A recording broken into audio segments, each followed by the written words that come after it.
السلام عليكم ورحمة الله وبركاته. وعليكم السلام.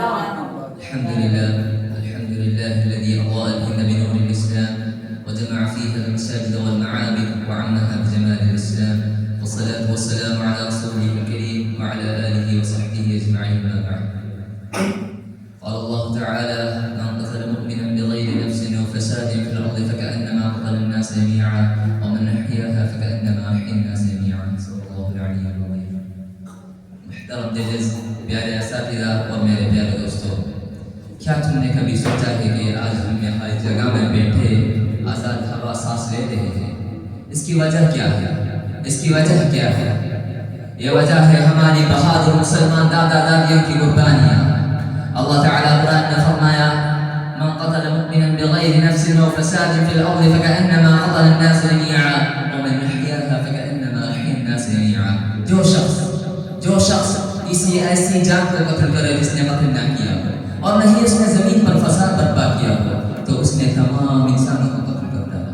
اور جو کسی انسانی زندگی کی بقا کا سبب بنا، تو اس نے تمام انسانوں کو زندگی بخشی۔ انسانی جان کے تحفظ اور بقا کا یہ اعلان تمام انسانوں کے لیے ہے۔ اس میں کسی مسلم غیر مسلم اپنے برائے کا تخصیص نہیں ہے۔ ہندوستانی مسلمانوں نے فرما اپنا لیا اور اس کے لیے لڑے ہوئے، انہوں نے پہلے لڑے اور پہلے اپنے سب کچھ بیان کیا۔ یہ ہے ہندوستان کی کہانی، یہی ہے ہندوستان کی کہانی۔ اور نصیب عالمین اکبر بادشاہ تھے، مسلمان تھے، ایک ایسے عادل جو اللہ کے حکم پر چلتے تھے۔ 50 سال تک انہوں نے ہندوستان کی حفاظت کی۔ انگریزی سندھیا کمیٹی لے کر آئے، کہنے لگے ہم تو بس تجارت کریں گے اور کچھ نہیں کریں گے۔ ہاں، لیکن اپن نظیم کیا کہ تیز تھی، انہوں نے سمجھ لیا کہ یہ غداری ہے، چال ہے۔ انہوں نے انگریزوں کو روکا، ان کی دکانوں پر حملے کیے، کئی بار انہیں ہرا دیے اور انہوں نے ہندوستان کو ایک بڑا مضبوط قلعہ بنا دیا جہاں غافل آسانی سے نہ آ سکے۔ اور کیا وہ رات کو سلائی کرتے تھے، اس سے پیسے کماتے تھے اور اس سے جیتے تھے تاکہ اللہ کی رضا کے لیے کام کرے، اللہ کی رضا کے لیے جیے اور اللہ کی رضا کے لیے مرے۔ دوستو، کیا تم نے ایسے بادشاہ نہیں دیکھے ہیں کیا؟ ہاں یا نہیں؟ لیکن مسلمانوں میں سے بہت سارے بادشاہ تھے۔ ٹیپو سلطان میسور کے شہر کے مسلمان تھے، ایک ایسے بہادر جو انگریزوں نے ان کی نام سن کر بھی ڈرتے تھے۔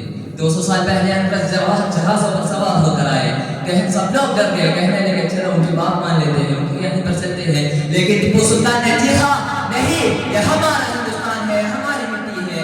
اور انہوں نے انگریزوں کے خلاف 4 جنگیں لڑے، ہاں 4 جنگیں لڑے۔ اور کیا کیا؟ انہوں نے انگریزوں کو ڈر کے مارے کانپنے لگا دیا۔ ٹیپو سلطان لڑتے لڑتے شہید ہو گئے۔ مرتے وقت انہوں نے کہا شیر کی ایک رات کی زندگی پیلر کی 100 سال کی زندگی سے بہتر ہے۔ ٹیپو سلطان نے لوگوں کو یہ سکھایا ہے کہ مسلمان وطن کے لیے بہادری سے لڑنے والے ہیں۔ مولانا محمد علی جوہر بھی ایک مسلمان تھے، ایک ایسے عالم اور لیڈر تھے جو اللہ کی رضا کے لیے وطن کی طرف سے انگریزوں کے خلاف لڑے تھے۔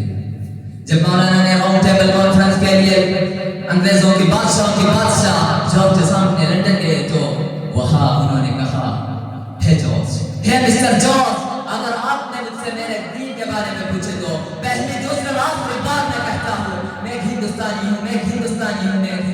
ہوں۔ اگر آپ نے مجھ سے میرے دیش کے بارے میں پوچھے تو پہلی دوسرے آخری بار میں کہتا ہوں میں ہندوستانی ہوں۔ یہ ہے مسلمانوں کی بہادری، انہوں نے اس دیش کے لیے کھڑے ہوئے، اس دیش کے لیے لڑے، اس دیش کے لیے آواز اٹھائے اور اس دیش کے لیے اپنے سب کچھ قربان کیے۔ علامہ اقبال بھی ایک مسلمان تھے، ایک عظیم عالم اور شاعر تھے۔ انہوں نے مسلمانوں کی جہادی جوش کو جگانے کے لیے گائے سارے جہان سے اچھا ہندوستان ہمارا، ہم بلبلیں ہیں اس کی، یہ گلستہ ہمارا۔ یہ ہندوستان کی محبت ہے، اتحاد کی پکار ہے، آزادی کی خوشی ہے۔ مسلمانوں نے اسے دل سے قبول کیا اور انگریزوں کو کہا کہ ہمارا ملک ہے، ہم کہیں نہیں جائیں گے۔ انگریز مسلمانوں کو سب سے زیادہ ستایا کیونکہ وہ جانتے تھے مسلمان ہی آزادی کی سب سے بڑا سپاہی ہے۔ اور آج ہم آزاد ہندوستان میں کھیلتے ہیں، کودتے ہیں، پڑھتے ہیں، جیتے ہیں اور مرتے بھی ہیں۔ یہ ان کی قربانیوں کا تحفہ ہے، ہم ان سے ان کی تاریخ کی خدمت دینا ہے اور ملک کی خدمت کرنا ہے۔ اور ہم کو کہنا ہے ہم یہی رہیں گے، ہم کہیں نہیں جائیں گے، کیونکہ یہ دیش مسلمانوں کی بھی ہے۔ اس دیش کے لیے سب سے اونچی آواز اٹھانے والے، سب سے پہلے لڑنے والے اور سب سے زیادہ قربانیاں دینے والے مسلمان ہی تھے۔ اللہ ہمیشہ ہندوستان کو امن اور خوشی دے اور ہم سب کو ٹیپو سلطان جیسی بہادری اورنگزیب جیسی انصاف اور مولانا محمد علی جوہر جیسی ہمت عطا فرما آمین وآخر دعوانا الحمد للہ رب العالمین السلام علیکم ورحمۃ اللہ وبرکاتہ.